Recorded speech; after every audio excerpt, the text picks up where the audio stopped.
The gunshot echoed through the desolate plains of western Texas, startling a flock of birds into flight as Olivia Zimmerman clutched her infant daughter tighter to her chest. Blood soaked through the sleeve of her once pristine dress, the wound in her arm burning like fire as she stumbled forward across the harsh landscape. Del Rio was still miles away, and night was falling fast over the unforgiving frontier. The year was 1876, and out here, a woman alone with a baby had little chance of survival. Olivia had been on the run for 3 days now, ever since her husband Thomas had been murdered by the Sutton gang for refusing to sell their small ranch. They'd shot him right in front of her, then burned their home to the ground. She'd barely escaped with little Emma and the clothes on her back, fleeing into the wilderness with the killers in pursuit, determined to leave no witnesses. The wound in her arm came from a stray bullet when they'd caught up to her earlier that morning. She'd managed to lose them again in a narrow canyon, but knew they wouldn't stop hunting. Her vision was beginning to blur from blood loss and exhaustion. Her milk was drying up from stress, and Emma hadn't stopped crying for hours. When she spotted the thin wisp of campfire smoke rising above a copse of cottonwoods near the river bend, Olivia hesitated. It could be anyone, another outlaw, a drifter, or worse. But Emma was hungry, her small face red from crying, and Olivia was growing weaker by the minute. She had no choice. She approached cautiously, her feet barely able to carry her the last few yards. A tall figure stood by the fire, his back to her, tending to something in a cast iron skillet.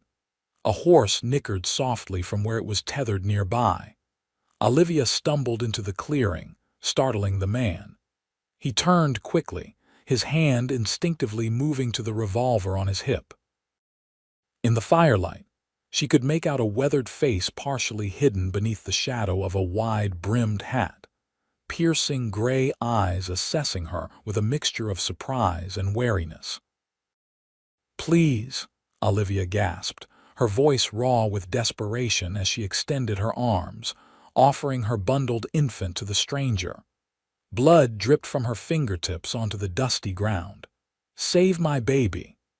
Then her legs gave way beneath her, and she collapsed at the edge of the firelight. Hunter Crawford had been riding the frontier for 15 years, ever since he was 18 years old. He'd seen his share of trouble, caused some of it himself in his younger days, but had never expected to have a bleeding woman collapse at his campfire with an infant in her arms. He moved quickly, catching the baby before it hit the ground as the woman fell. The infant wailed louder, tiny fists punching the air. Hunter awkwardly held the child while kneeling to check on the mother. She was still breathing, though her face was pale beneath the dirt and blood. "Madam." He patted her cheek gently. "Madam, can you hear me?" Her eyelids fluttered open, revealing eyes the color of summer sage. "My baby," she whispered. "I've got the little one," Hunter assured her, showing her the bundle in his arm. "But you're bleeding bad. Let me help you to my bedroll." With surprising strength, she clutched his wrist. "They're coming. The Sutton gang. They killed my husband." Her eyes closed again, her grip loosening. Hunter cursed under his breath. The Sutton gang was bad news, violent outlaws who'd been terrorizing the border region between Texas and Mexico for the past 2 years. If they were hunting this woman and her child, they wouldn't stop until the job was finished. The baby continued to cry as Hunter managed to move the woman to his bedroll. He cut away the sleeve of her dress to reveal an ugly bullet wound that had torn through the flesh of her upper arm. It wasn't life-threatening if he could stop the bleeding and prevent infection, but she'd lost a lot of blood already. He cleaned the wound as best he could with whiskey from his saddlebag, wincing at her unconscious moan of pain. After bandaging her arm with strips torn from a clean shirt, he turned his attention to the wailing infant. "Now what am I supposed to do with you?" he muttered, awkwardly rocking the baby. The tiny face was scrunched up in misery, tears streaming down reddened cheeks. Hunter had never held a baby before, and he felt entirely out of his element. But as he looked at the unconscious mother and her defenseless child, something shifted inside him. These two needed protection, and they'd stumbled into his camp for a reason. He thought quickly.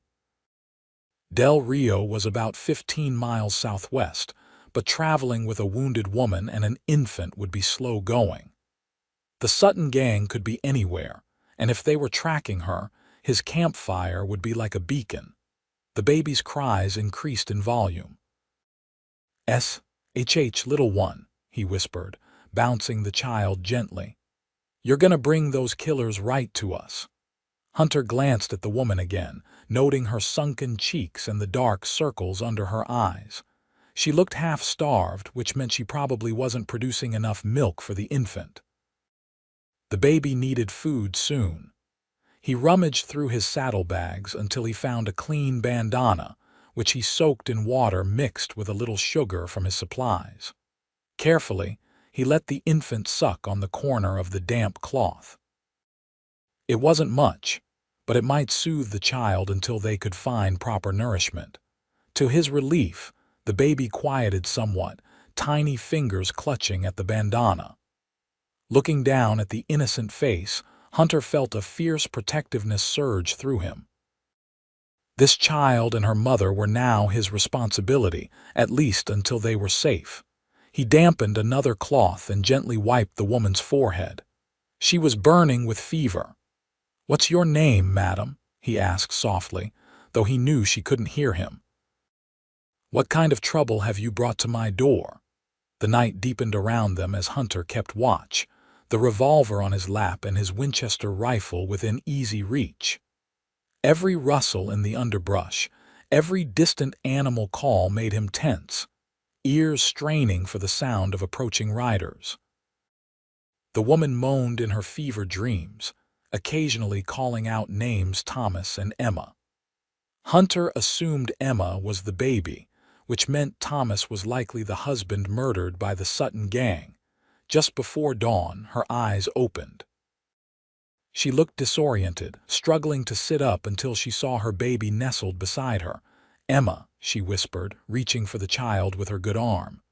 "Easy," Hunter cautioned. "You've lost a lot of blood. The little one's fine." The woman's eyes darted to him, wariness replacing relief. "Who are you?" Name's Hunter Crawford. "You stumbled into my camp last night bleeding and about to collapse. Asked me to save your baby." She pulled the infant closer, wincing at the pain in her injured arm. "Thank you for helping us, Mr. Crawford. Just Hunter is fine." He offered her his canteen. "You think you can drink?" she nodded, taking the canteen with trembling fingers. After a few sips, she seemed to gather her strength. "I'm Olivia Zimmerman. This is Emma. My husband Thomas and I had a small cattle ranch north of here." Had. Olivia's eyes filled with tears. "The Sutton gang wanted our land. It sits on a good water source and they've been buying or taking all the properties in the area. When Thomas refused to sell, they—" Her voice broke. Hunter nodded grimly. "I know their reputation. Been trouble since they crossed over from New Mexico territory." "They burned everything," Olivia continued, her voice hollow. "I grabbed Emma and ran while they were setting fire to the barn. They've been hunting us for days." The baby began to fuss, tiny face scrunching in hunger. Olivia tried to nurse her, but after a few minutes she looked up at Hunter with despair. "My milk's almost gone. She's starving." Hunter turned away to give her privacy. "We need to get to Del Rio. You need a doctor, and the little one needs proper food." He began packing up his few belongings. "Can you ride?" "I can try," Olivia said, determination in her voice despite her weakened state. "We'll double up on my horse. It'll be slow going, but we should make it by midday if we leave now." As he saddled his stallion, a dun-colored Mustang he called Ranger, Hunter found himself stealing glances at the young mother. Despite her condition, there was a fierce strength about her. Her light brown hair, though tangled and dirty, caught the early morning light with hints of gold. She couldn't be more than 23 or 24. He guessed young to be widowed and on the run with an infant. "How old is Emma?" he asked as he helped Olivia to her feet. 4 months, she replied, cradling the baby against her chest. "She was born just after we finished building the ranch house." A shadow crossed her face. Thomas was so proud. He built her a cradle from cedar wood. Hunter nodded, not knowing what to say. He'd been a loner most of his life, drifting from job to job across the frontier, cowhand, scout, occasional bounty hunter. The settled life had never appealed to him, but he felt a pang for what this woman had lost. "The gang will be watching the main trails," he said, helping her mount before swinging up behind her. "We'll take the river route. It's longer but safer." Olivia nodded, leaning back slightly against his chest as he nudged Ranger into motion. The baby had quieted, lulled by the gentle rocking of the horse. They rode in silence for the first hour, Hunter constantly scanning the horizon for signs of pursuit. The land was harsh but beautiful in the early morning light, rolling hills dotted with scrub oak and mesquite, the distant mountains purple against the lightening sky. "You're not from around here," Olivia observed eventually, her voice stronger than it had been. "Originally from Colorado Territory," Hunter replied, "been wandering ever since the war. You fought Confederate cavalry, was barely 18 when I joined up." He rarely spoke of those days. "And you don't sound like a Texan." "Ohio," Olivia said. "Thomas and I came west 2 years ago." He read about the cattle opportunities in the newspapers, said we could build something from nothing out here. Her voice caught. He was always full of big dreams. Hunter felt her shoulders shake slightly and knew she was crying, trying to hide it from him. He pretended not to notice, giving her the dignity of her grief. "My pa had dreams like that," he said after a while. "Wanted to build the biggest horse ranch in Colorado. Never quite managed it, but he taught me everything I know about horseflesh." "Is he still there? Your family?" Hunter shook his head, though she couldn't see the gesture. "Lost them all in '68, influenza." "I'm sorry," Olivia said softly. "It was a long time ago." But the ache never quite left him, especially on cold nights under the stars when memories seemed to press closer. They continued along the riverbank, the terrain growing rougher.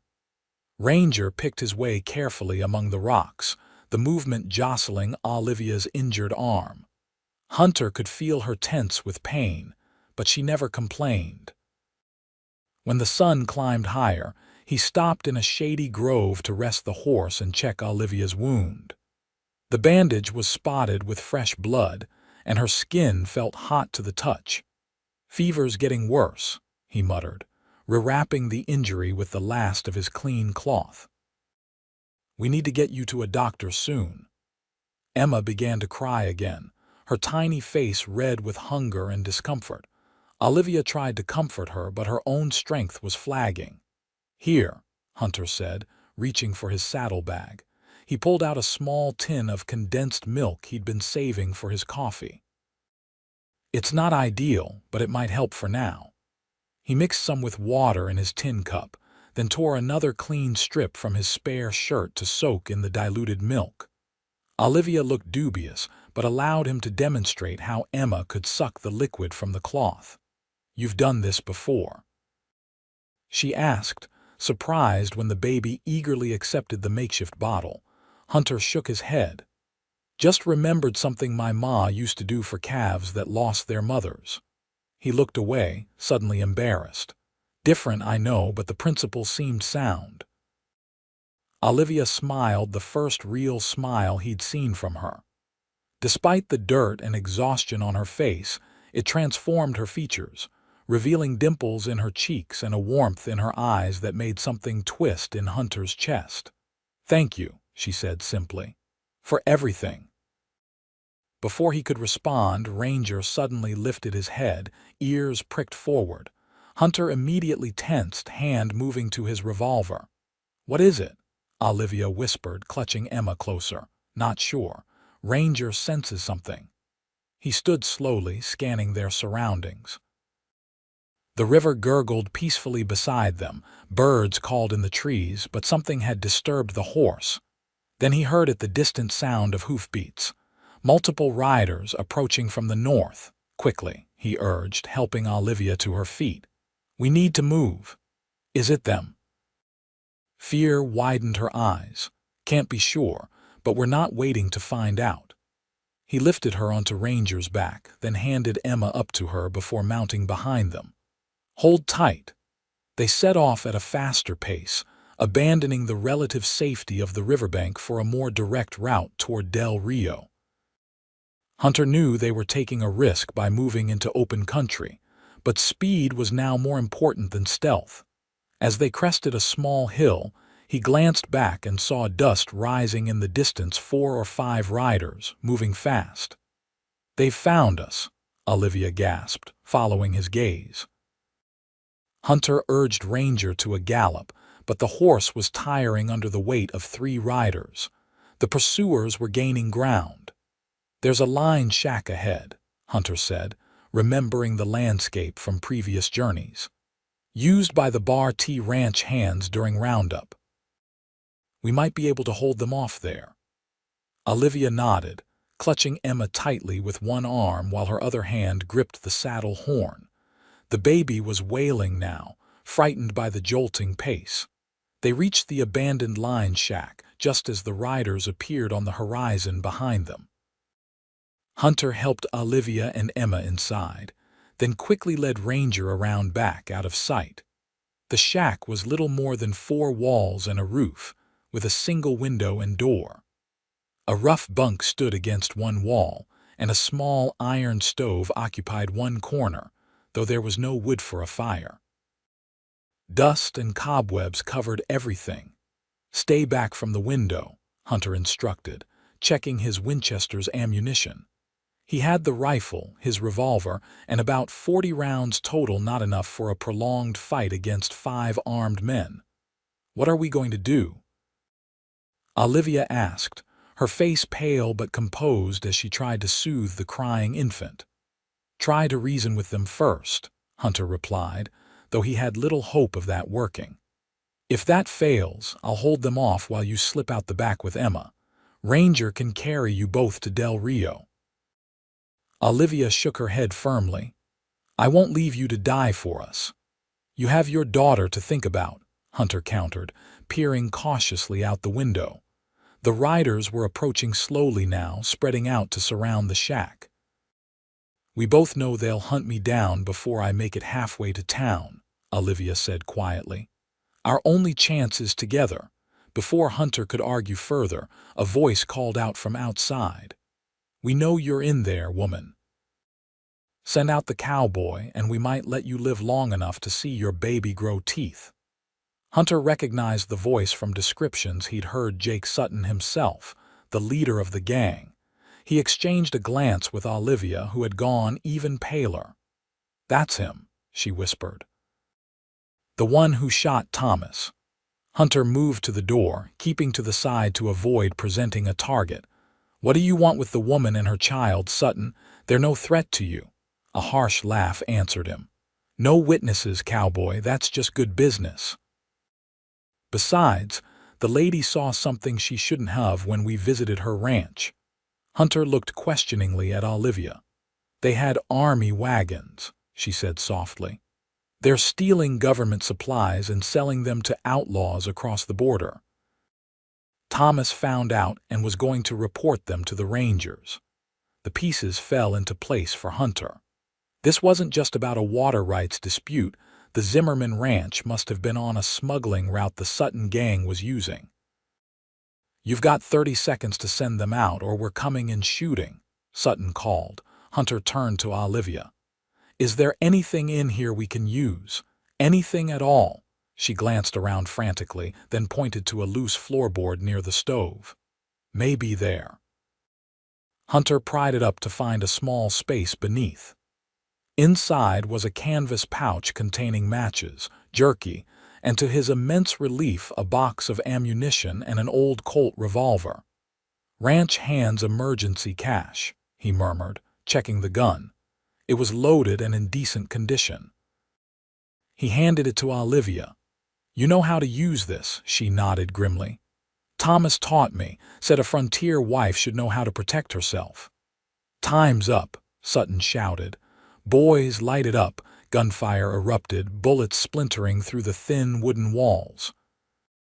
Hunter pushed Olivia and Emma toward the relative safety of the corner behind the iron stove, then took position by the window. He returned fire methodically, conserving ammunition while trying to keep the attackers at bay. A bullet grazed his arm, tearing through his sleeve and drawing blood. He barely noticed, focused on the men who were trying to work their way closer to the shack. "They're going to try to burn us out," he warned Olivia. "It's what they do." As if confirming his words, a flaming arrow arced through the air, landing on the roof with a thud. Within seconds, the dry wood began to smolder. Emma was screaming now, terrified by the noise and the acrid smell of smoke. Olivia huddled over her protectively, the revolver clutched in her trembling hand. Hunter managed to hit one of the gang members, sending him sprawling in the dust. The others pulled back temporarily, giving them a moment's respite. "We can't stay here," he said, glancing at the spreading fire above them. Smoke was beginning to fill the small space. "When I give the word, we make for Ranger. I'll cover you." Olivia nodded, gathering Emma close. Her eyes met Hunter's, and in them he saw not just fear, but a fierce determination that matched his own growing resolve. In the short time he'd known her, he'd come to admire her courage and resilience. He wasn't going to let these outlaws harm her or her child. "Ready?" he asked, reloading his Winchester. "Ready," she confirmed, rising to a crouch. Hunter fired rapidly out the window and door, forcing the Sutton gang to take cover. "Now!" They burst from the rear of the shack, Hunter shielding Olivia and Emma with his body as they ran for where Ranger was tethered. Bullets kicked up dust around their feet, but they reached the horse unscathed. Hunter boosted Olivia into the saddle, then swung up behind her just as Jake Sutton appeared around the corner of the burning building. The outlaw raised his pistol, but Hunter was faster, firing a shot that caught Sutton in the shoulder, spinning him backward. "Hang on," Hunter urged, spurring Ranger into a gallop. They thundered away from the shack, bullets whining past them as the remaining gang members gave chase. "They're following," Olivia cried over her shoulder. Hunter had expected nothing less. The terrain ahead was open, offering little cover, but he knew these lands better than the Sutton gang did. There was a maze of ravines to the southeast that could provide them an advantage. He guided Ranger toward the broken ground, pushing the loyal horse to its limits. The ravines appeared ahead, a network of dry washes and gullies carved by seasonal floods. Hunter directed the horse into the labyrinth, taking sharp turns and doubling back to confuse their pursuers. The sound of hoofbeats behind them grew more distant, then faded entirely. Still, Hunter pushed on, unwilling to take chances with Olivia and Emma's safety.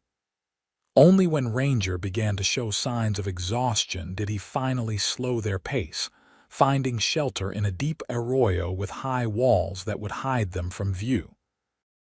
As they dismounted, Olivia stumbled, weakened by blood loss and the strain of their escape.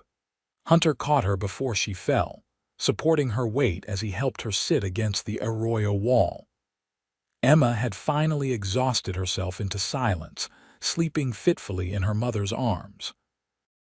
"Let me check your wound," Hunter said, gently unwrapping the blood-soaked bandage. The bullet gash was angry and inflamed, the skin around it hot to the touch.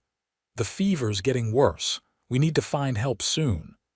Olivia nodded weakly. How far are we from Del Rio now? About 5 miles, but we need to rest Ranger first and make sure we've lost the Sutton gang for good. He offered her water from his canteen, then dampened a cloth to cool her forehead. As he tended to her, their eyes met, and something unspoken passed between them. They had faced death together and survived, forging a bond that went beyond mere circumstance.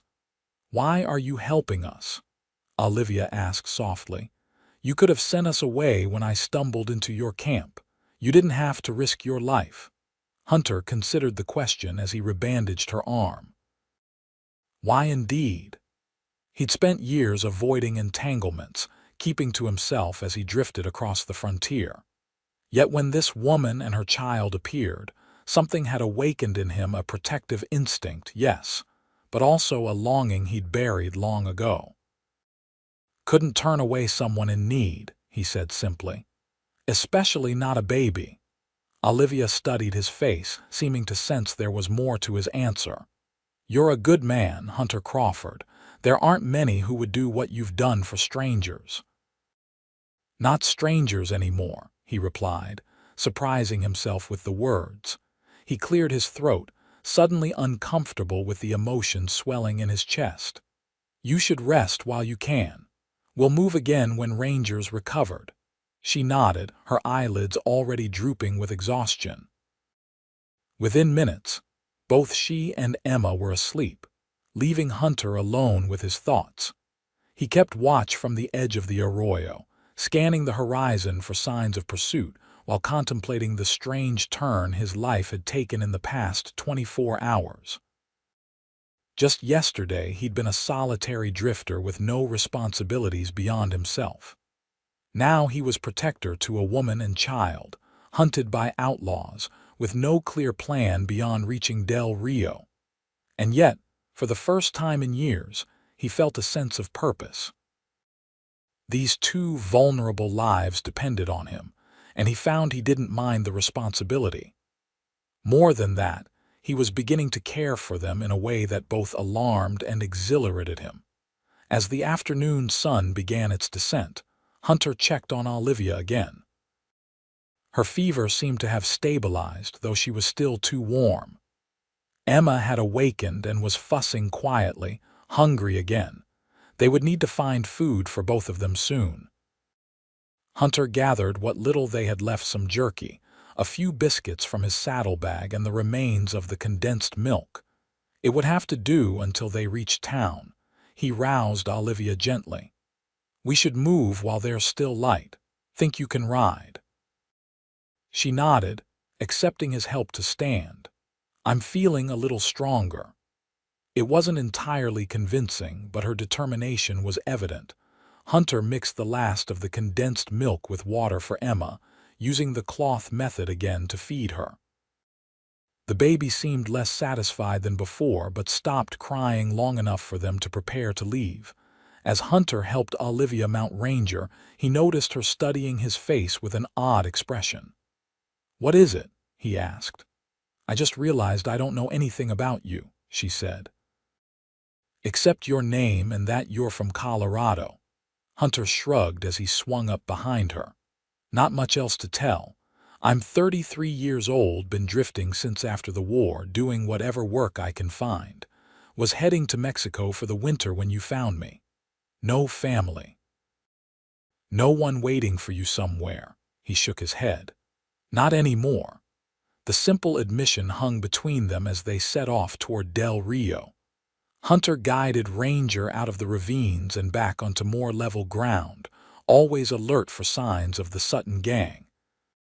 But the land remained peaceful around them, the only sounds the steady rhythm of Ranger's hooves and Emma's occasional whimpers. By the time the sun touched the western horizon, the outskirts of Del Rio came into view. The small border town was nestled along the Rio Grande, its adobe and wooden buildings glowing golden in the late afternoon light. Relief washed through Hunter at the sight. They had made it. "We'll find the doctor first," he told Olivia, "then get rooms at the hotel." You'll both be safe there while I alert the sheriff about the Sutton gang." Olivia leaned back against him, her head resting briefly on his shoulder. "Thank you," she whispered, her voice thick with emotion. "I don't know how I'll ever repay you." "No need," Hunter replied gruffly, uncomfortable with her gratitude. "Just doing what anyone would." "No," she said firmly. "Not anyone. What you did was extraordinary."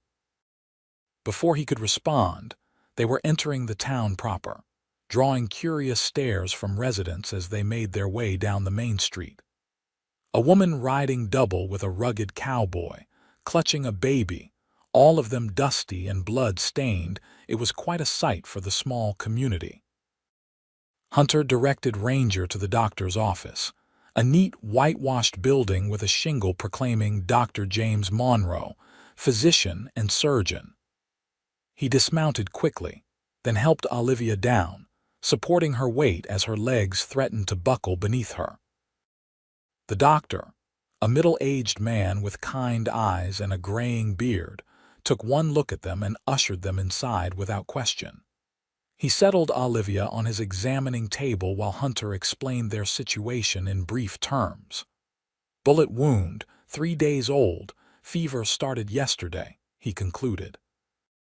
"The baby needs proper nourishment too." Dr. Monroe nodded, already examining Olivia's arm. "Mrs. Peterson," he called to an older woman who appeared to be his assistant, "please prepare a bottle for the infant, and send Billy for Sheriff Taylor. He'll want to hear about the Sutton gang," as Mrs. Peterson took Emma to the adjoining room to be fed. Olivia caught Hunter's hand. "Don't leave," she pleaded, her eyes wide with fear. "I'll stay right here," he promised, squeezing her fingers gently.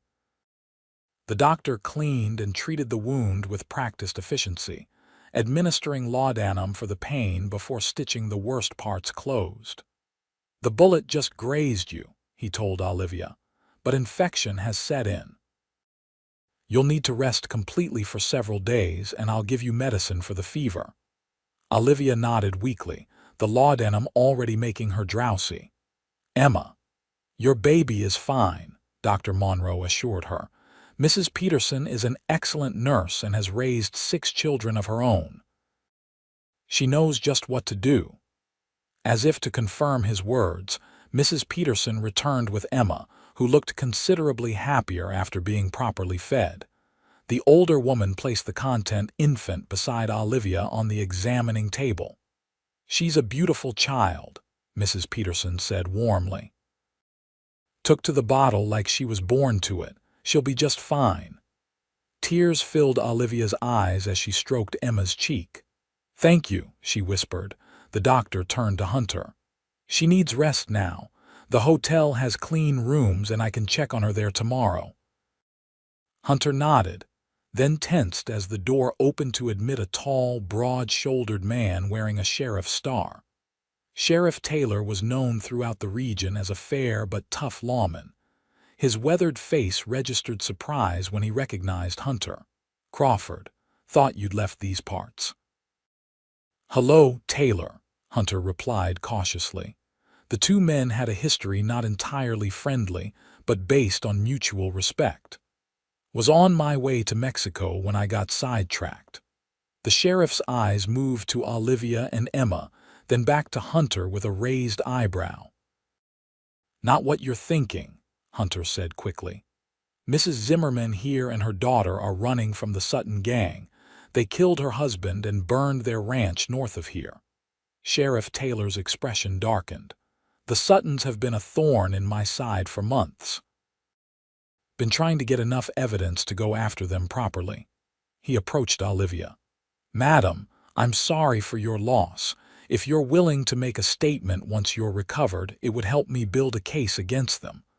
Olivia nodded. "I'll tell you everything I know. They're not just land thieves, they're smuggling government supplies across the border. I saw the wagons myself." This clearly interested the sheriff. That would explain a few things. The Army's been missing shipments between Fort Clark and Fort Duncan.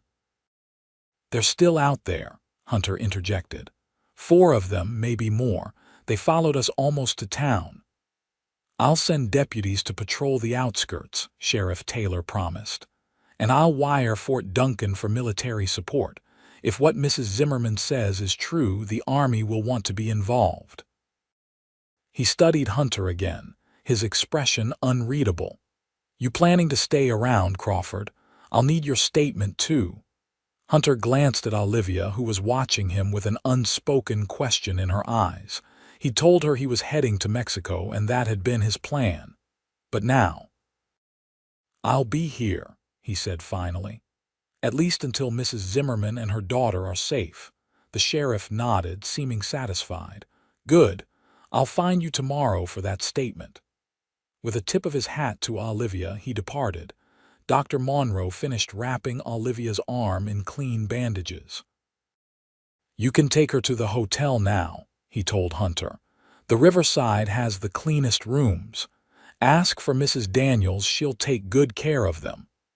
Hunter thanked the doctor and paid him from his meager funds. Then, with Emma secured in one arm and the other supporting Olivia, he helped them to the hotel across the street. The Riverside Hotel was a 2-story wooden structure with a wide porch and clean windows, modest but respectable. Mrs. Daniels, the proprietress, took one look at the bedraggled trio and immediately bustled into action, arranging adjoining rooms and sending for hot water, clean clothes, and food.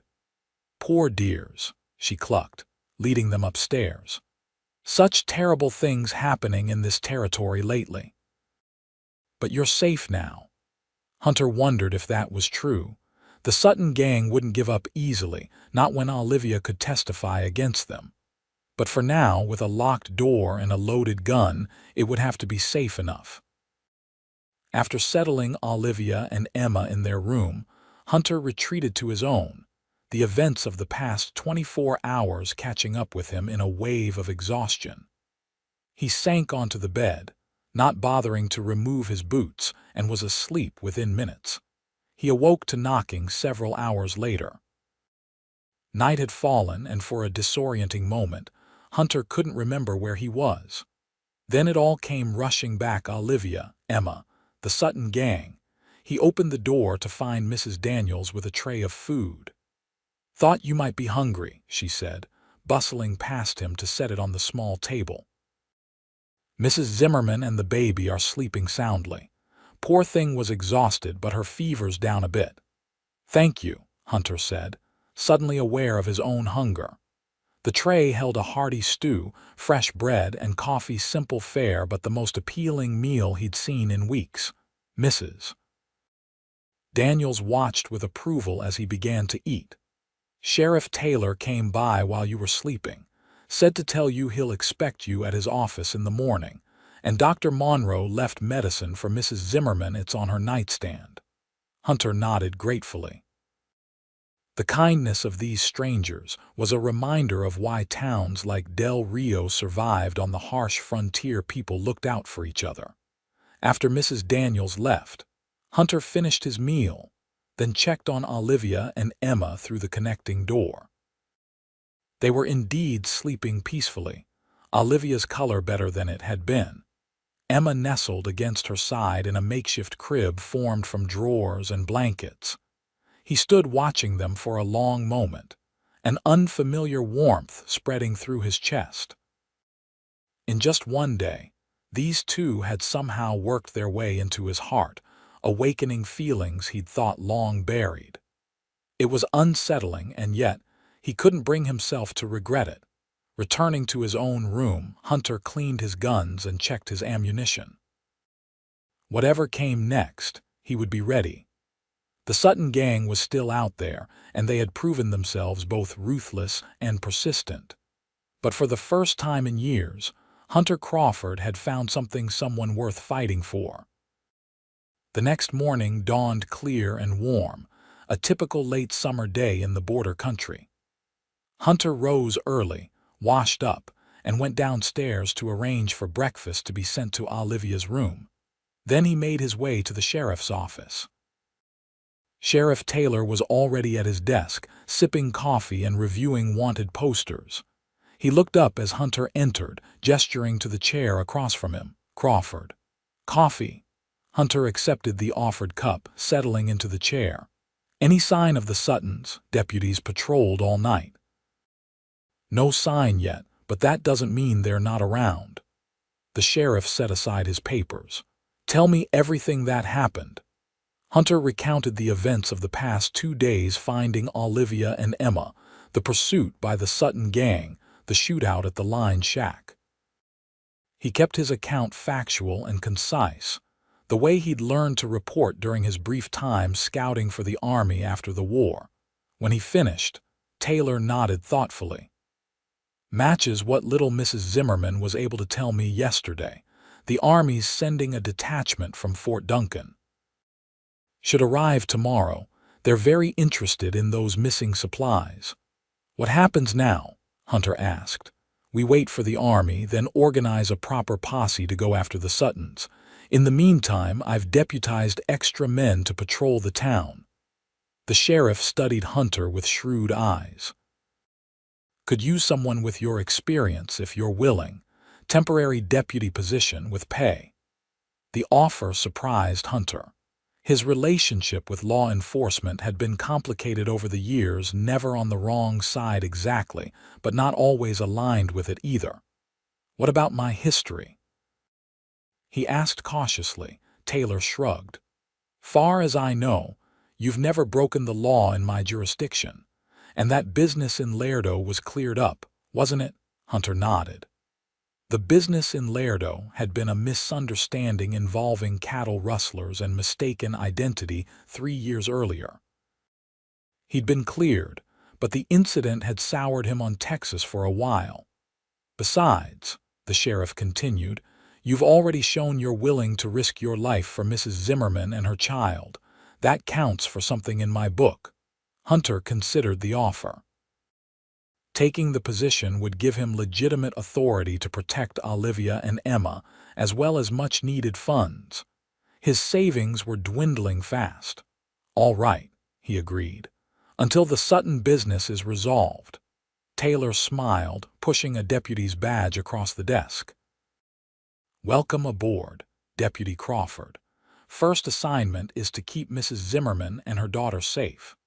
The Riverside Hotel is as good a place as any. You've got the adjoining room already." Hunter pinned the badge to his vest, the weight of it familiar from a brief stint as a deputy in Colorado years before. "What about after? Will Mrs. Zimmerman be able to claim her property?" "If it's legally hers, yes. We'll need to check the records, but assuming everything's in order, she has rights to the land." Taylor's expression grew serious. "But between you and me, there might not be much left to go back to. The Suttons are thorough when they destroy something." Hunter had suspected as much, but hearing it confirmed made his heart ache for Olivia. She had lost everything: husband, home, livelihood in one violent sweep. "She'll need help rebuilding," he said, more to himself than to Taylor. The sheriff gave him a knowing look. "Seems to me she's already found it." Hunter ignored the implication, rising to his feet. "I should get back to the hotel, check on Mrs. Zimmerman and the baby." "Keep your eyes open," Taylor warned as Hunter reached the door. "The Suttons have friends in town. They might try something, even with our patrols." With that warning in mind, Hunter made his way back to the riverside, taking a circuitous route and watching for any signs of surveillance.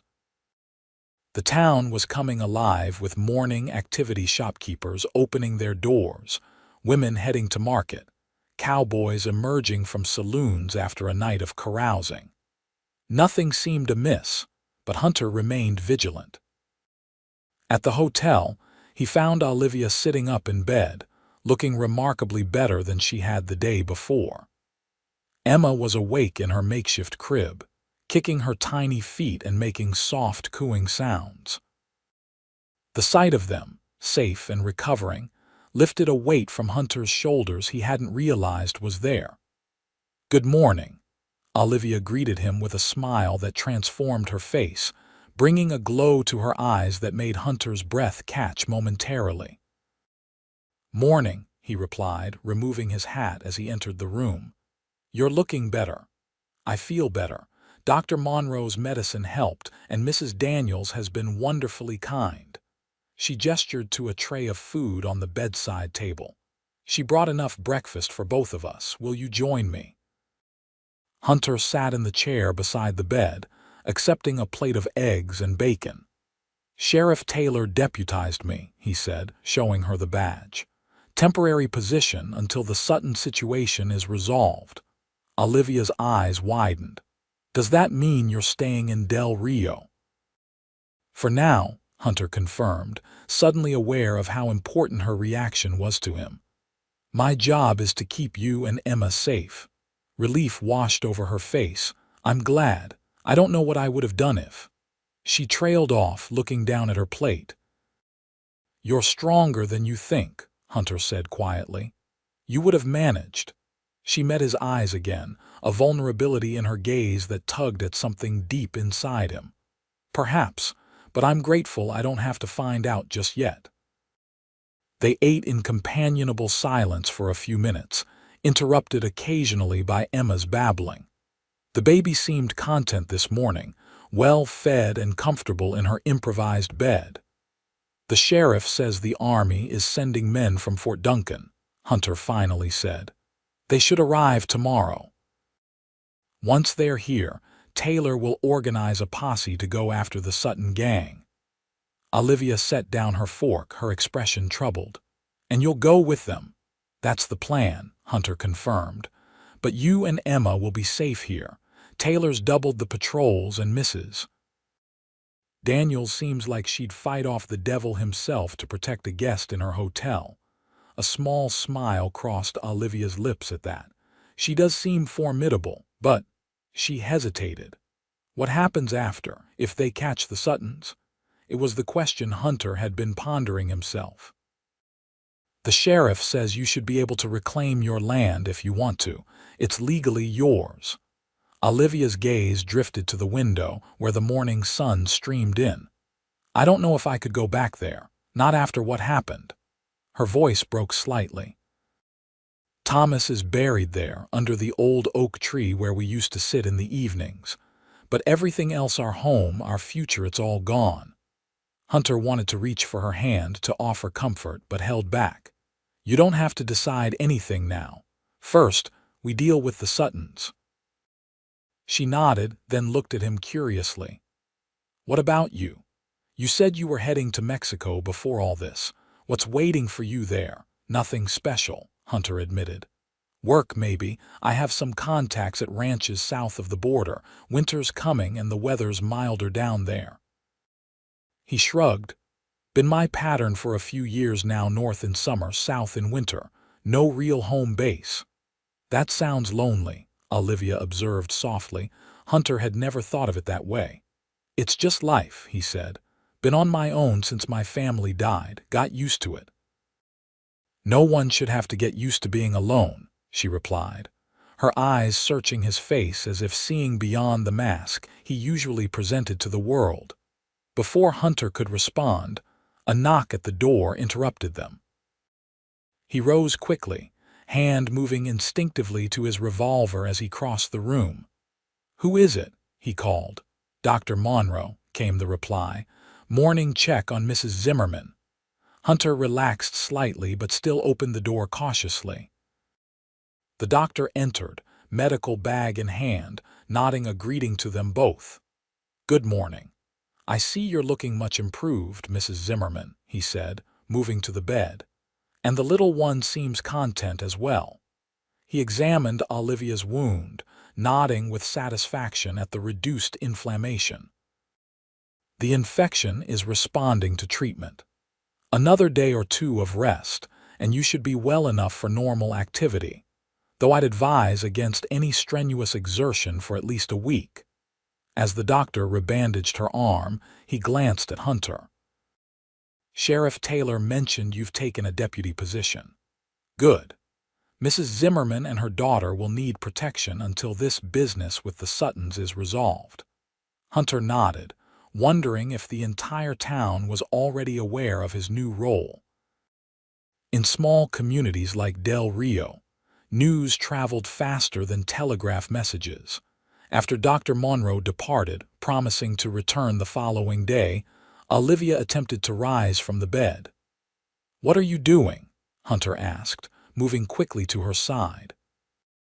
"I can't stay in bed all day," she said determinedly. "I need to stretch my legs and Emma needs fresh air. We can't hide in this room forever." Hunter wanted to argue, to insist she stay safely inside, but the stubborn set of her jaw told him it would be futile. Besides, she had a point: they couldn't live in fear indefinitely. "All right," he conceded. "But we stay together, and we don't leave the main streets of town. And you tell me immediately if you feel weak or dizzy." Olivia agreed to his terms, and Hunter stepped outside to allow her privacy to dress. Mrs. Daniels had provided a simple blue calico dress to replace Olivia's ruined garments, along with a shawl for the baby. When Olivia emerged from the room with Emma in her arms, the transformation was striking. Clean and properly clothed, her light brown hair neatly braided and pinned, she looked like a different woman from the desperate, blood-stained figure who had collapsed at his campfire. The blue of the dress brought out the green in her eyes, and though she was still pale from her ordeal, a natural beauty shone through that made Hunter momentarily forget to breathe. "What?"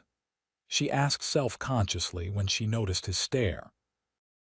"Nothing," he said quickly, offering his arm for support. "You look better." A hint of color touched her cheeks. "Thank you. It feels good to be clean and in proper clothes again." They made their way carefully downstairs and out onto the hotel porch. The September sun was warm but not oppressive, with a gentle breeze carrying the scents of the nearby river and the food cooking in the hotel kitchen. Olivia took a deep breath, closing her eyes momentarily as if savoring the simple pleasure of fresh air. "It's a lovely day." "It is," Hunter agreed, though his attention was more on scanning the street for potential threats than on enjoying the weather. His new deputy's badge gleamed on his vest, a visible declaration of his authority and perhaps a deterrent to anyone considering mischief. They walked slowly along the main street, Hunter's hand never far from his revolver. Olivia nodded politely to people they passed, most of whom regarded them with curious but friendly interest. Emma had fallen asleep against her mother's shoulder, tiny face peaceful in the sunlight. At the general store, Hunter insisted on going in first to check that all was safe before escorting Olivia inside. The proprietor, a jovial man with impressive whiskers, immediately came forward to greet them. "Mrs. Zimmerman, is it? And the little one? Word spread about your trouble." "Terrible business with the Suttons." He shook his head sympathetically. "Anything you need, just say the word. Sheriff Taylor asked us all to keep an eye out." Olivia thanked him, then began to browse the store's offerings while Hunter kept watch near the door. She selected a few necessities: baby clothes for Emma, a hairbrush, simple toiletries, all of which Hunter insisted on paying for despite her protests. "You can repay me when things are settled," he told her firmly. "For now, let me help." They continued their walk after leaving the store, passing the bank, the post office, and several other businesses before Olivia began to tire. Hunter noticed her steps slowing and the slight pallor returning to her face. "Time to head back," he said, no room for argument in his tone. She nodded, clearly exhausted but reluctant to admit it. "Just a little further. There's a park by the river I'd like to see." Hunter hesitated, then agreed. "Just for a few minutes, then you need to rest." The small park was a pleasant green space with benches overlooking the Rio Grande. Cottonwood trees provided dappled shade and wildflowers grew along the pathways. They found an empty bench, and Olivia sank onto it gratefully, adjusting Emma in her arms. "It's peaceful here," she said softly, gazing out at the flowing water. "Hard to believe there's danger not far away." Hunter remained standing, eyes constantly moving, watching for any sign of threat. "Appearances can be deceiving." "Is that how you've lived? Always watching for danger?" Olivia asked, looking up at him with genuine curiosity. The question caught him off guard. No one had ever asked him about his vigilance before. It was simply part of who he was, especially after the war. "I suppose so," he admitted. "Learned young that letting your guard down can get you killed." "That's a hard lesson," Olivia said. "I grew up in Columbus, Ohio. It was different. My father was a schoolteacher. The biggest danger we faced was being late for Sunday service." A shadow crossed her face. "I was naive when Thomas and I came west. I thought adventure would be exciting." "And now?" Hunter asked. "Now I know the difference between adventure in dime novels and real danger." She looked down at Emma, stroking the baby's cheek gently. "But I don't regret coming west. If we hadn't, I wouldn't have Emma. And despite everything, there's a freedom here I never felt back east." Hunter understood that sentiment.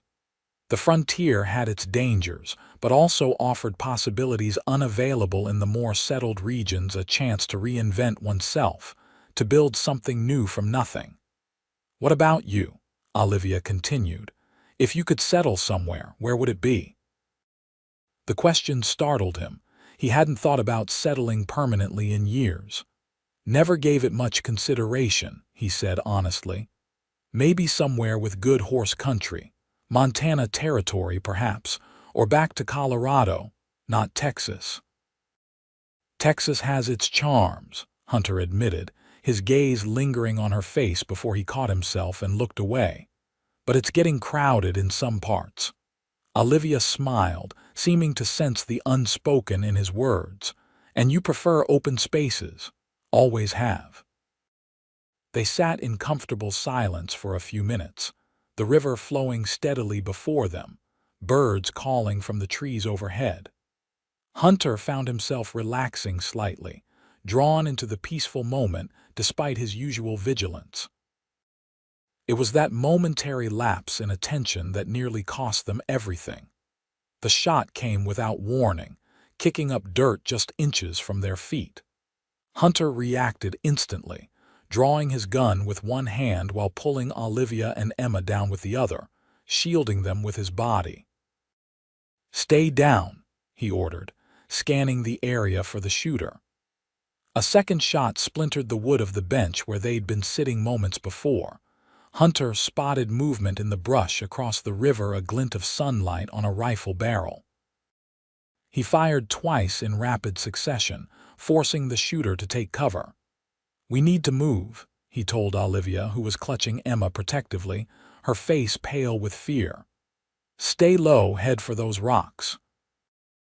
They scrambled toward a formation of large boulders that would provide better cover, Hunter firing again to keep the shooter's head down. They reached safety just as another bullet ricocheted off the stone beside them.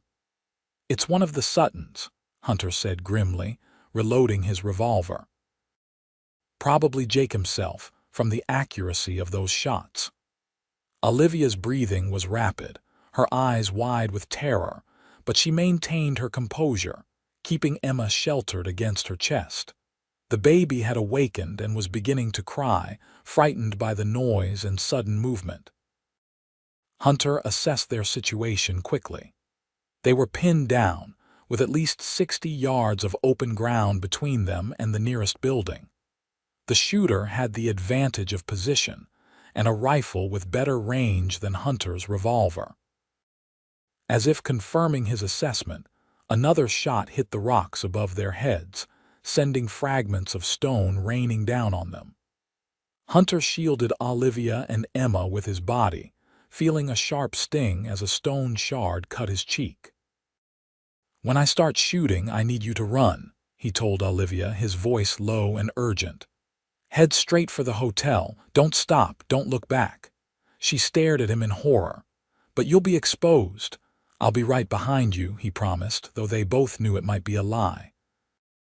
Emma needs you safe. Tears filled Olivia's eyes, but she nodded, understanding the harsh reality of their situation. She clutched Emma tighter, preparing to run. Ready? Hunter asked, checking his ammunition one last time. Hunter, Olivia said quickly, her voice trembling. If something happens, nothing's going to happen, he interrupted firmly. On the count of 3, 1, 2. Before he could say 3, gunfire erupted from the town side of the park, but it wasn't aimed at them. Someone was shooting at the position across the river where the Sutton gang member was hiding. Sheriff's men, Hunter realized with relief, recognizing the distinctive report of the Winchester rifles carried by Taylor's deputies. Within moments, several horsemen appeared, riding hard toward the river, firing as they came. The shooter across the water was now caught in crossfire, his position compromised. Stay here, Hunter ordered Olivia, then moved to a better vantage point where he could join the fight.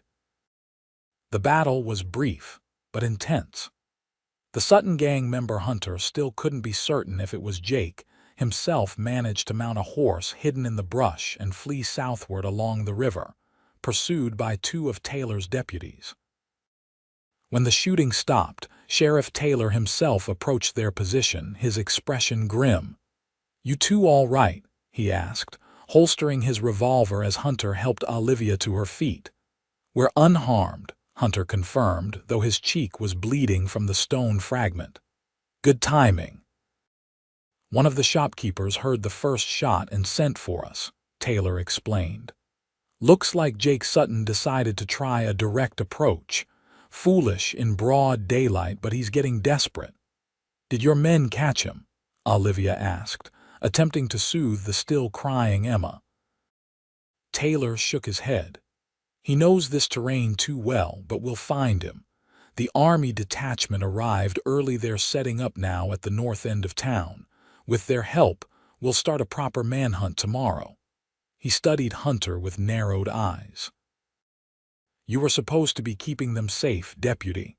"My fault," Olivia interjected quickly. "I insisted on coming outside. Hunter advised against it." The sheriff's expression softened somewhat. "Well, no harm done, I suppose, but you'd best stay in the hotel until this is over, both of you." He fixed Hunter with a pointed look. "No exceptions this time." Hunter nodded grimly, accepting the rebuke. He'd allowed himself to become distracted, and it had nearly ended in disaster. It wouldn't happen again. With an escort of deputies, they returned to the Riverside Hotel, where Mrs. Daniels fussed over them, bringing hot tea and bandages for Hunter's cut cheek. By the time they were settled in Olivia's room, Emma had calmed somewhat, though she remained fussy and clingy. "I'm sorry," Olivia said quietly as she sat on the edge of the bed, rocking Emma gently. "I shouldn't have insisted on going out. I put us all in danger." Hunter shook his head, wincing slightly as Mrs. Daniels applied antiseptic to his cut. "You couldn't have known, and you needed fresh air." Still, the sheriff was right. We should have stayed here. She looked down at Emma, who had finally fallen into an exhausted sleep. "I can't risk her life again. She's all I have left."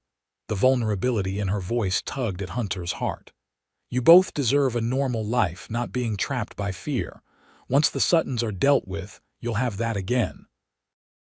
Mrs. Daniels finished tending to his cut and departed with a stern admonishment to stay put this time, leaving them alone with the sleeping baby. "What kind of normal life?" Olivia asked softly after the door closed. "My home is destroyed, my husband is dead, and I have no family left in Ohio to return to." She shook her head, a hint of her inherent strength returning to her voice. "But we'll manage, Emma and I, somehow." Hunter watched her for a long moment, admiring her resilience. In the short time he'd known her, Olivia Zimmerman had demonstrated more courage and determination than many men he'd ridden with over the years. "You could rebuild," he suggested. "Your ranch, I mean, if the land is still yours." "With what money?" she asked practically. "And who would help a woman alone with a baby?" Hunter hesitated, then said what he'd been thinking since that morning. "I would." Olivia's eyes widened in surprise. "You, if you wanted," he added quickly, suddenly uncertain. "I've got some experience with ranch work and building.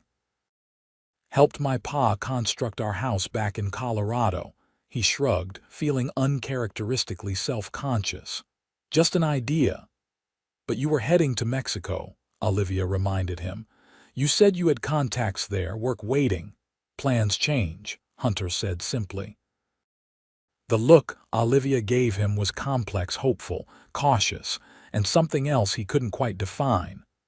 "Why would you do that?" she asked softly. "You barely know us." Hunter struggled to articulate feelings he was only beginning to understand himself. "Because sometimes you find something worth changing plans for," he finally said. The words hung between them, weighted with meaning neither was quite ready to acknowledge fully. Olivia's cheeks flushed slightly, and she looked down at Emma, smoothing the baby's fine hair with gentle fingers. "Let's see what happens with the Suttons first," she said, her voice barely above a whisper. "Then we can talk about plans." Hunter nodded, accepting the wisdom in her caution. They had known each other only days under extraordinary circumstances. Whatever was growing between them needed time and normal conditions to be properly examined. "I should check in with Taylor, see what the plan is for tomorrow," he said, rising from his chair. "Will you be all right here alone?" "We'll be fine," Olivia assured him. "Mrs. Daniels said she'd bring dinner up, and Dr. Monroe is coming back this evening." Hunter hesitated at the door. "I'll lock this behind me. Don't open it for anyone except Mrs. Daniels or the doctor, and make sure you know it's them before you unlock it." Olivia smiled faintly at his protectiveness. "I'll be careful, Deputy Crawford." The use of his title with a hint of teasing in her voice made him smile in return, a rare expression for him that transformed his usually stern features. "I won't be long," he promised. At the sheriff's office, Hunter found Taylor and several deputies gathered around a map with 2 Army officers. They looked up as he entered, and the sheriff waved him over. "Crawford, this is Captain Reynolds and Lieutenant Davis from Fort Duncan." "Gentlemen, Deputy Crawford is the one who brought Mrs. Zimmerman safely to town." The officers nodded acknowledgement, and Captain Reynolds gestured to the map. "We were just discussing strategy for tomorrow. The Sutton gang has a hideout somewhere in this region." He indicated an area of rough country about 20 miles north of Del Rio. "According to information from Mrs. Zimmerman via Sheriff Taylor, that's where they're likely storing the stolen Army supplies before moving them across the border." "We'll be leading a joint operation with Sheriff Taylor's men," Lieutenant Davis added. "2 prongs, one group will approach from the south, the other from the east. We leave at first light." Hunter studied the map, noting the terrain features. "There's an old mining trail here," he said, pointing to a thin line that skirted a ridge. "Used it once when I was scouting for the Army. It's not on most maps, but it would give a small group a covered approach from the west." Captain Reynolds raised an eyebrow, clearly reassessing his initial impression of the dusty deputy. "You know the area well." "Spent some time up that way a few years back," Hunter confirmed. "The trail's probably overgrown now, but it's there." The captain exchanged glances with Taylor, who nodded slightly. "Might be worth sending a small team that way," the sheriff suggested. "Element of surprise could be valuable." "You'll lead that team, Crawford," Reynolds decided. "Take 2 men, your choice from either my soldiers or the sheriff's deputies." Hunter nodded, mentally selecting candidates for the dangerous mission. "Deputy Wilson knows how to move quietly," he said, naming one of Taylor's more experienced men. "And if you have a good scout among your soldiers, Captain, I'd take him as the third." "Corporal Ray's," Lieutenant Davis suggested. "Best tracker in the company." "It's settled then," Captain Reynolds said, making notes on a small pad. "Main force leaves at dawn. Crawford's team will depart 2 hours earlier to get into position." He rolled up the map. "Questions?" Hunter had only one. "What about Mrs. Zimmerman and her child? They won't be safe alone while we're all out hunting the Suttons." "Already arranged," Sheriff Taylor assured him. "Mrs. Daniels has a shotgun and knows how to use it, and I'm leaving Deputy Harris in town. He'll keep an eye on the hotel." Hunter wasn't entirely satisfied with this arrangement, but knew it was the best they could manage with limited resources. "One more thing," he said. "If Jake Sutton isn't with the main group at the hideout, we need to assume he might make another attempt on Mrs. Zimmerman here in town." "Noted," Reynolds said grimly. "All the more reason to move quickly and decisively tomorrow. Catch them all at once if possible." As the meeting concluded and the others filed out, Sheriff Taylor held Hunter back with a hand on his arm. "I know that look, Crawford," he said quietly. "You're worried about leaving the Zimmerman woman and her baby." Hunter didn't deny it. "Jake Sutton's clever. He might anticipate our move tomorrow. Harris is a good man. He'll keep them safe." Taylor studied him with knowing eyes. "Unless there's another reason you're reluctant to leave them," Hunter maintained an impassive expression. "Just doing my job, Sheriff." Taylor's mouth quirked in a half-smile. "Sure you are," he clapped Hunter on the shoulder. "Get some rest. Tomorrow will be a long day." When Hunter returned to the hotel, he found Olivia sitting in a rocking chair by the window, singing softly to Emma. The scene was so peaceful, so domestic, that he paused in the doorway, reluctant to interrupt. Olivia looked up and smiled when she noticed him. "Everything's set for tomorrow?" she asked, her voice hushed to avoid disturbing the drowsing infant. Hunter nodded, entering the room and closing the door behind him. "We leave before dawn. Main force will follow later." He hesitated, then added, "I might be gone a couple of days." Concern flickered across Olivia's face. "Is it dangerous, what you'll be doing?" "It's always dangerous dealing with men like the Suttons," Hunter admitted. "But we have good men, and the element of surprise." He didn't tell her about his specific role, that he would be leading a small team on the riskiest approach. She had enough to worry about. "Deputy Harris will be watching the hotel while we're gone," he continued. "And Mrs. Daniels seems capable of handling trouble." Olivia nodded, but her expression remained troubled. "Promise me you'll be careful," she said softly. "Emma and we've come to depend on you."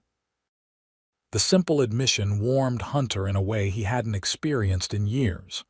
"I'll be back," he promised, "and then we can talk about those plans we mentioned." A faint blush colored Olivia's cheeks, but she held his gaze steadily. "I'd like that." They remained like that for a long moment, unspoken feelings flowing between them, until Emma stirred and broke the spell. Olivia turned her attention back to the baby, adjusting her position in her arms. "You should get some sleep," she told Hunter, "if you're leaving before dawn." He nodded, reluctant to go but knowing she was right. "Lock the door behind me," he reminded her as he stepped into the hallway. "I'll check on you before I leave in the morning." Sleep came fitfully to Hunter that night. His mind kept returning to Olivia and Emma, to the possibility of a life he'd never dared imagine for himself. He'd been alone for so long, convinced that solitude was his natural state. But in just a few days, these two had awakened something long dormant within him, a yearning for connection, for family. It was frightening in its intensity, this sudden shift in his perception of his own future. Yet beneath the fear lay a quiet certainty that had been building since the moment Olivia stumbled into his camp, wounded and desperate, trusting him with her most precious possession, her child. "Please save my baby," she had begged him. And in saving them both, Hunter Crawford had found something worth saving in himself. Dawn was just a faint promise on the eastern horizon when Hunter rose and prepared for the mission ahead. He checked his weapons methodically, packed spare ammunition and minimal provisions, and dressed in the darkest clothing he owned to blend with the shadows. Before meeting Deputy Wilson and Corporal Reyes at the livery stable, he knocked softly on Olivia's door. There was a pause, then the sound of the lock turning. Olivia stood before him in a borrowed nightgown and shawl, her hair loose around her shoulders. Even in the dim light of the single lamp she'd lit, Hunter could see the concern in her eyes. "You're leaving now?" she asked, her voice husky with sleep. He nodded. "Should be back by tomorrow evening if all goes well." Olivia hesitated, then stepped forward and placed her hand lightly on his chest over his heart. "Be safe," she whispered. Hunter covered her hand with his own, savoring the warmth of her touch. "Take care of yourself and Emma. Stay in the hotel." "I will."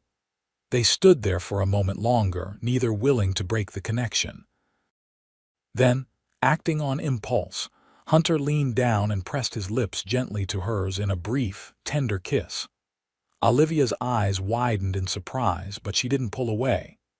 Instead, she rose on tiptoe to return the kiss, her fingers curling slightly against his chest.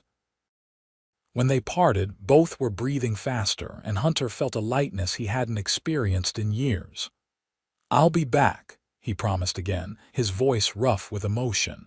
Olivia nodded, her eyes bright with unshed tears. "We'll be waiting." Hunter met Wilson and Reyes at the livery as planned, and the three men rode out of town in the gray pre-dawn light. They traveled in silence, each focused on the dangerous task ahead. The plan was simple, but risky. They would approach the suspected Sutton hideout from the west via the old mining trail, get as close as possible without being detected, and wait for the signal from the main force before moving in. The sun was fully up by the time they reached the beginning of the overgrown trail Hunter remembered. As he had suspected, it was barely visible now, reclaimed by nature in the years since he'd last used it. But it was still passable, winding its way through dense underbrush and around rocky outcroppings that provided excellent cover. They dismounted and proceeded on foot, leading their horses when they were within a mile of the suspected hideout. Corporal Reyes, proving his reputation as an excellent tracker, moved ahead slightly, reading signs in the disturbed earth and broken vegetation that confirmed recent activity in the area. "Multiple horses," he reported in a whisper when they paused behind a large boulder. "Heavy wagons, too. Someone's been using this area regularly." Hunter nodded grimly. It matched what Olivia had told them about the army supplies being moved through the region. They continued their cautious approach until they reached a vantage point overlooking a small valley. Below, partially concealed among trees and rock formations, stood a collection of crude buildings, a main cabin, several smaller structures, and a large barn or storage building. 4 horses were visible in a corral, and smoke rose from the cabin's chimney. "That's it," Hunter whispered, surveying the scene through his spyglass. "I count 2 men visible, one by the corral, one on the porch of the main cabin." "Sutton?" Wilson asked. Hunter adjusted the spyglass, focusing on the man seated on the porch. "Can't tell from here, but the build matches Jake Sutton's description." They settled into their observation post, keeping track of movement in the hideout while waiting for the main force to arrive. Hours passed slowly, the sun climbing higher in the sky, bringing with it the heat of the Texas day. Hunter's thoughts occasionally strayed to Olivia and Emma, back in Del Rio, but he forced himself to maintain his focus. Lives depended on his vigilance. Around midday, they observed increased activity at the hideout. 2 more men emerged from the main cabin, and the 4 outlaws appeared to be preparing for something, checking weapons, saddling horses. "They know we're coming," Wilson muttered. "Someone must have tipped them off." Hunter frowned, considering their options. The main force, led by Captain Reynolds and Sheriff Taylor, wouldn't arrive for at least another hour. If the Sutton gang fled before then, they might escape the carefully planned trap. "We need to delay them," he decided. "Rays, work your way around to the south side of the valley. When you're in position, take a shot at that storage building. Make them think the attack is coming from that direction. Wilson and I will be ready to pick off anyone who makes a run for the North Trail." The corporal nodded and disappeared silently into the underbrush. Hunter and Wilson repositioned themselves to cover the most likely escape routes, rifles ready. 20 minutes later, a single shot echoed through the valley. As Hunter had anticipated, the sudden attack from an unexpected direction threw the Sutton gang into momentary confusion. They dove for cover, returning fire toward the south, while trying to determine the size of the force opposing them. Rays maintained the illusion skillfully, firing from different positions to suggest multiple attackers. Meanwhile, Hunter and Wilson remained hidden, watching and waiting. The strategy worked initially. The outlaws stayed put, unwilling to abandon their hideout without knowing what they faced. But Jake Sutton, if it was indeed him on the porch, was too clever to be contained for long. After a brief conference with his men, he dispatched 2 of them to circle around to the south while he and the remaining outlaw prepared to flee northward. "Get ready," Hunter whispered to Wilson as they watched the 2 men mount their horses. "Let them clear the buildings before you fire. We want them in the open." The deputy nodded, steadying his rifle against a rock. As the riders emerged from the cover of the hideout, heading for the North Trail, Wilson took careful aim and fired. His shot struck the trailing rider in the shoulder, knocking him from his horse. Hunter targeted the lead rider, Jake Sutton, but the outlaw leader was already reacting, throwing himself to the side of his horse in a practiced move that made him a difficult target. Hunter's shot missed by inches. Sutton returned fire in their general direction, bullets whining off the rocks around them as he urged his horse into the cover of the trees. "He's getting away," Wilson exclaimed, preparing to pursue. "Stay here," Hunter ordered. "Cover Rays. I'll go after Sutton." Without waiting for a response, he scrambled down from their position, mounted his waiting horse, and took off after the fleeing outlaw leader. The pursuit was dangerous. Sutton knew the terrain and was riding hard, occasionally turning to fire at Hunter. But Hunter was equally determined, guided by the fresh tracks and broken vegetation left by the fleeing horse. The chase led them further north, away from the hideout and the approaching main force. Hunter lost sight of Sutton several times, but always managed to pick up his trail again. As they entered a narrow canyon, he sensed they were approaching a decisive moment.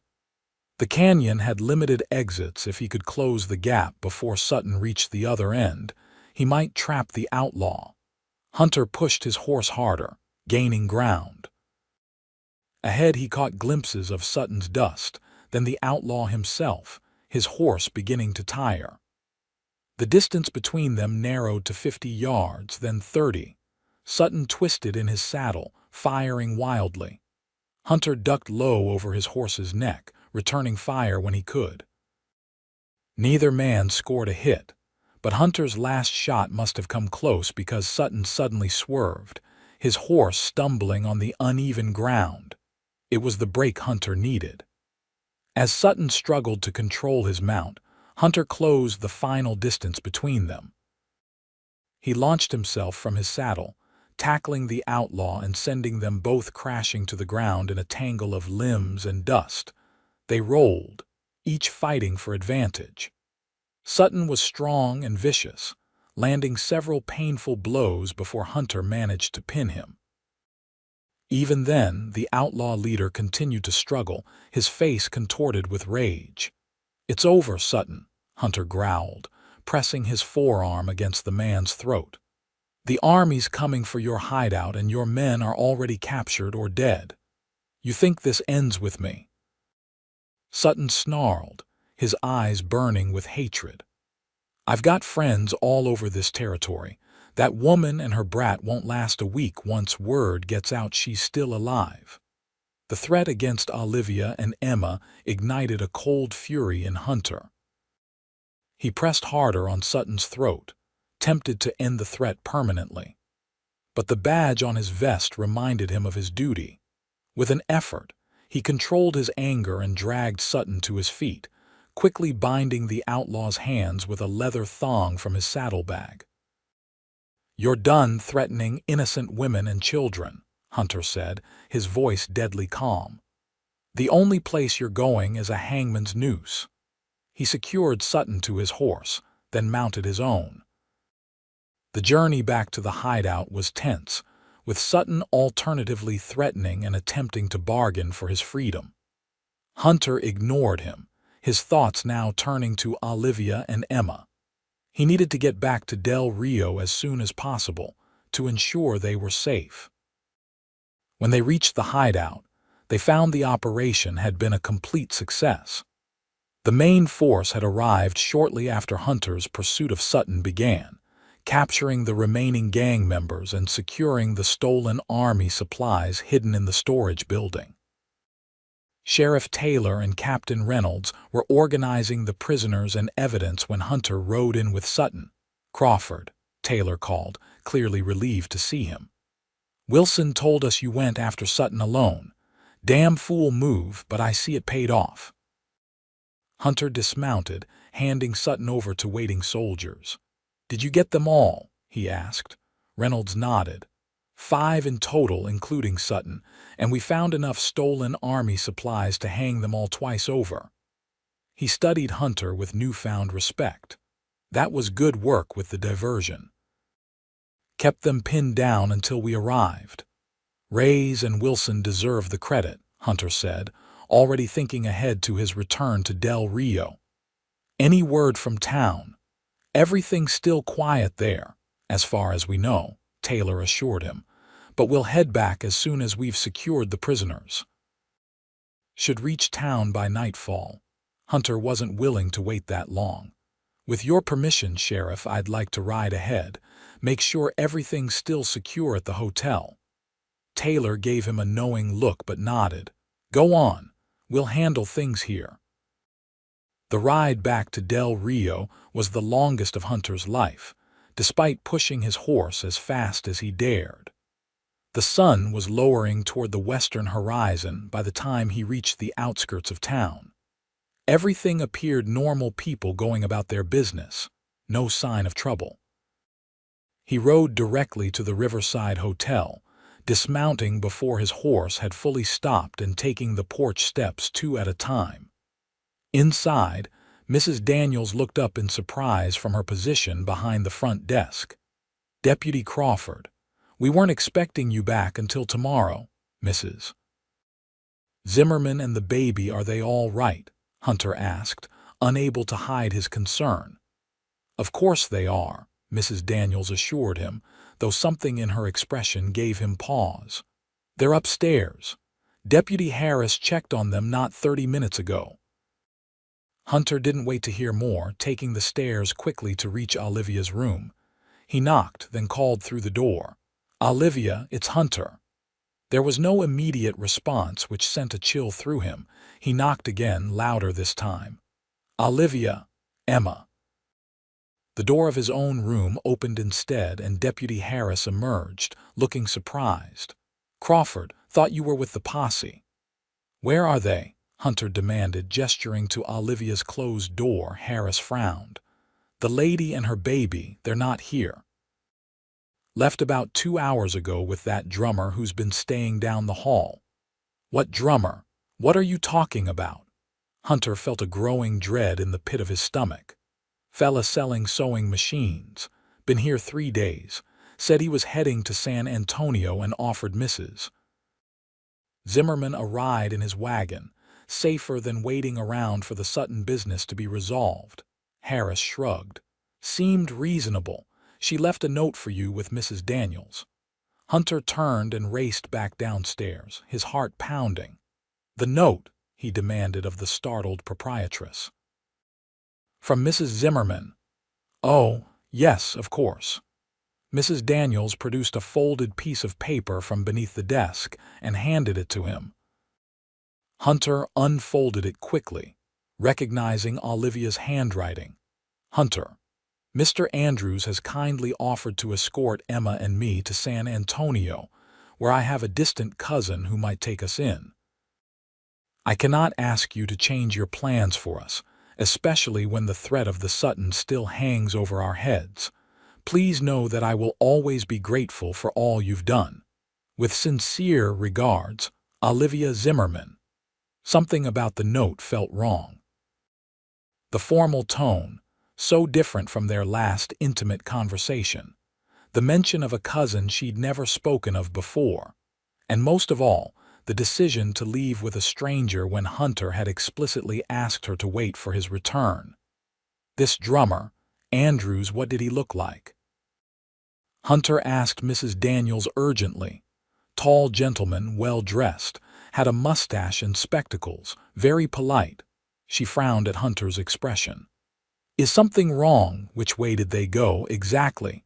The San Antonio road, I assume, Harris interjected. That's what they said. Hunter was already moving toward the door. Get a message to Sheriff Taylor when he returns.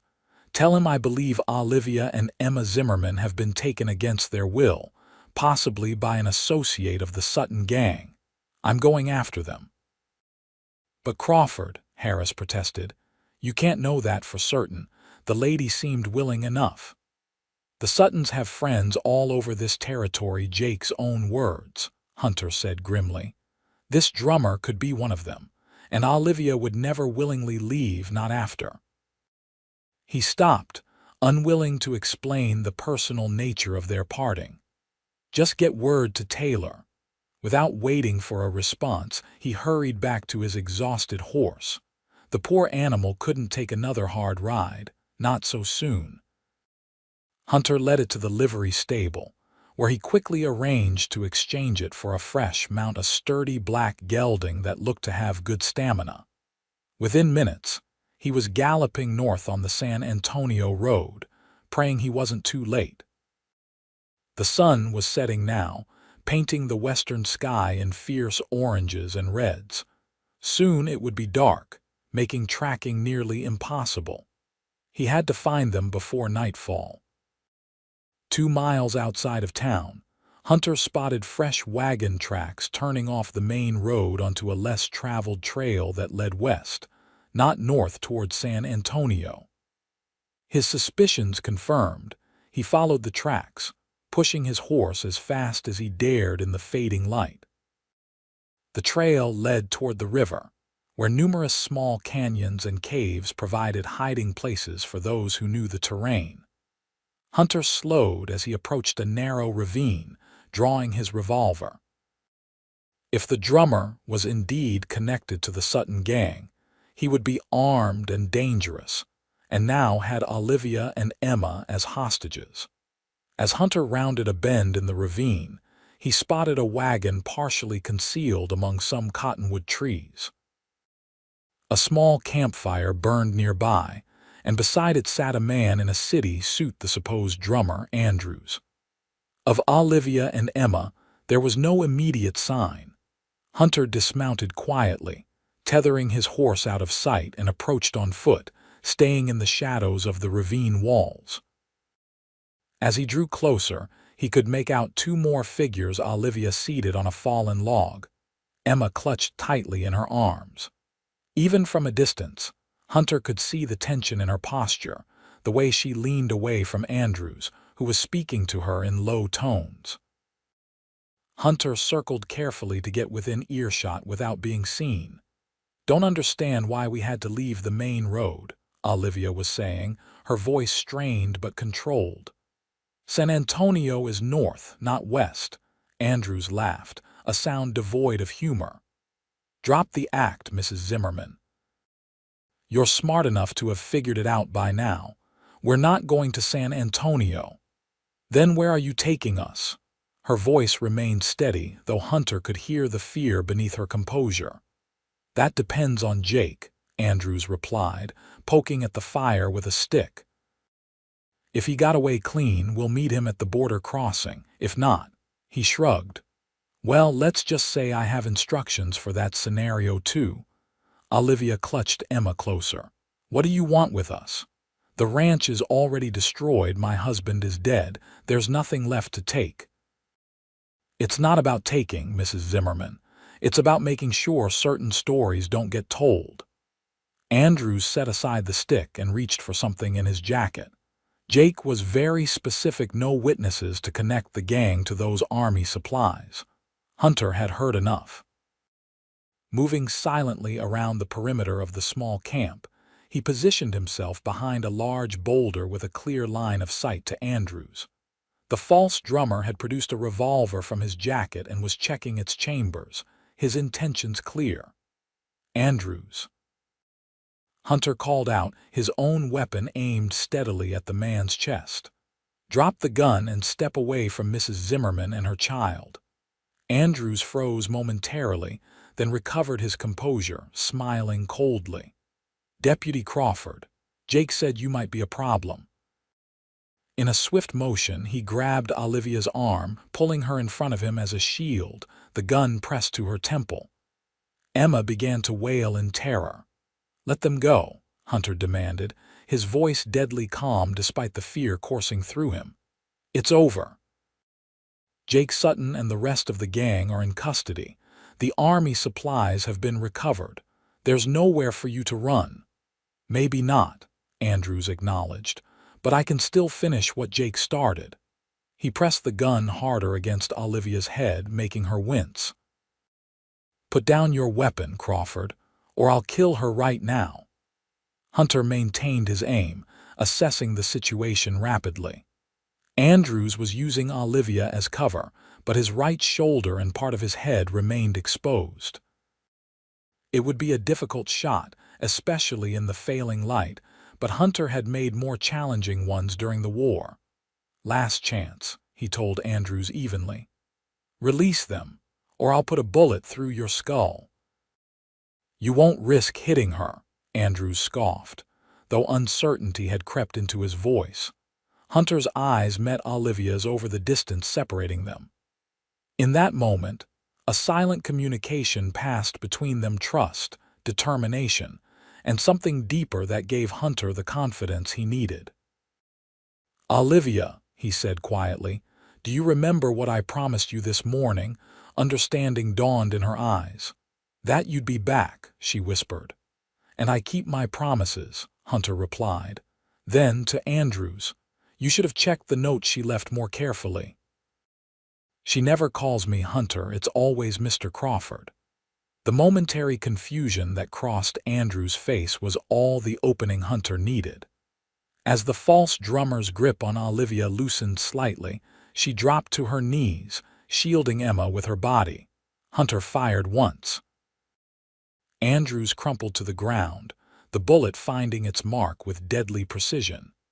He was dead before he hit the dirt, his unfired revolver falling from limp fingers. For a moment, the only sound was Emma's frightened crying. Then Hunter was moving, crossing the distance to Olivia in long strides, holstering his weapon as he reached her. Are you hurt? He asked urgently, helping her to her feet, his hands gentle as they checked her for injuries. Olivia shook her head, tears streaming down her face. No, we're all right. He forced us to come with him. Said he'd hurt Emma if I didn't write the note exactly as he dictated. Her voice broke. I was so afraid you wouldn't understand, that you'd think I'd left willingly. I knew something was wrong the moment I read it, Hunter assured her, pulling her and Emma against his chest in a protective embrace. No cousin in San Antonio, formal language that didn't sound like you. He pressed his lips to her forehead. And there was our conversation this morning. I knew you wouldn't leave after that. Olivia looked up at him, her eyes shining with tears and something warmer. You came for us, she whispered. Again. Always will, Hunter promised, the words coming easily now, his heart finally unguarded. As long as you want me to. I want that very much, Olivia admitted softly. For both of us. She glanced down at Emma, who had quieted in the safety of their shared embrace. The future Hunter had begun to imagine that morning suddenly seemed possible, more than possible. It felt right.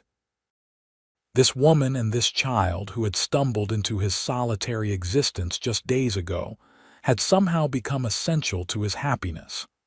Let's go home, he said, guiding her toward the wagon. Sheriff Taylor and the others should be back in Del Rio by now. You'll both be safe there while we sort out what happens next. As they traveled back to town under the emerging stars, Olivia leaned against Hunter's shoulder, Emma sleeping peacefully in her arms. The danger was truly over now. Jake Sutton and his gang would face justice, and the threat they posed was eliminated. What do you think happens next? Olivia asked softly, echoing his earlier words. For us, I mean. Hunter considered the question, his arm around her shoulders, keeping her steady as the wagon rumbled along the trail. That depends on what you want, he said finally. Your land is still yours if you want to rebuild there, or you could sell it, start fresh somewhere else. And where would you be in either of those scenarios? Her voice was hesitant, as if she feared his answer. Hunter turned slightly to meet her gaze in the starlight. Wherever you and Emma are, he said simply. If you'll have me. The smile that illuminated Olivia's face was answer enough, but she put it into words anyway. We would like that very much, Mr. Crawford. He chuckled at her deliberate formality. I think after everything you can call me Hunter now. Hunter, she agreed, her voice warm with affection.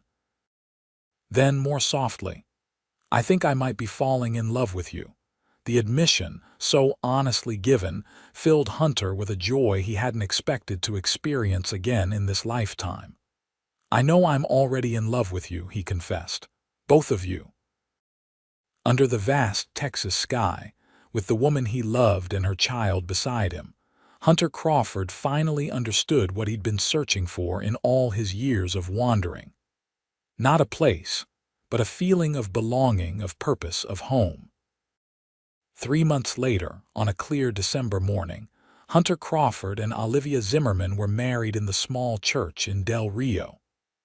Emma, now 7 months old and growing stronger by the day, watched the proceedings from the arms of Mrs. Daniels, who had become a dear friend and unofficial grandmother to the child. Sheriff Taylor stood as Hunter's best man, while Dr. Monroe's wife attended Olivia. The small congregation included many townspeople who had come to know and respect the couple during their time in Del Rio. After the ceremony, they returned to the ranch land that had once belonged to Olivia and her first husband.